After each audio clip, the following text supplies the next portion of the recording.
Saturday to you. Really looking forward to our time together in our young people class as we continue looking at 28 pivotal events in Scripture, highlighting these recorded events in an effort to help us better understand the big picture of the Bible, connecting Old and New Testaments, and really having and developing a better understanding of God, how He works, how He thinks, His order of things. As I said a week ago, a major theme that has emerged, and it's really exciting to me. It's a light bulb theme as we've explored the creation account, sin entering in the world and God's design for marriage, even the way our adversary works, and now entering the account looking at the great flood, the theme that has emerged that we keep returning to is this: God created everything with order, and that order works.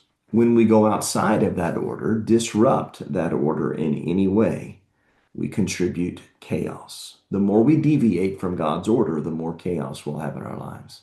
Last week from Genesis 6, we explored God's warnings, putting ourselves in Noah's shoes and the task God gave him. And I want to continue tomorrow down that line of thought. One of the things we talked most about last week was the effect of our sin, how it doesn't just affect us, it affects others, even God.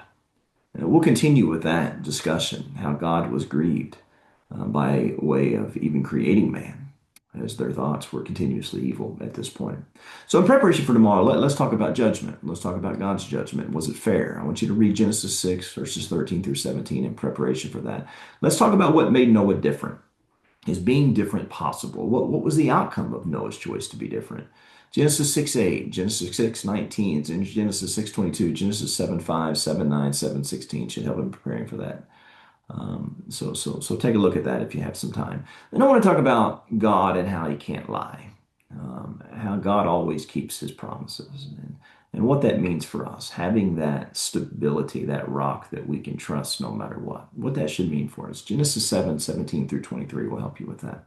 The sad thing about this account, with little exception, Noah and his family being those exceptions, nobody else believed God. They didn't believe He would carry out this righteous judgment. So let's ask this question today. Do people think God's judgment is coming? And if not, why do you think that is? And what about us? Do we believe that judgment is coming? I want you to read Romans 2, verses 1 through 11. What does that text say in regards to God's judgment? What can we learn about it? And then 2 Peter 3, read verses 3 through about verse 7. Again, what do we learn about God's judgment as it applies to us? I'm really looking forward to this class, really looking forward to being with you guys tomorrow. I hope you'll make it. Have a wonderful day.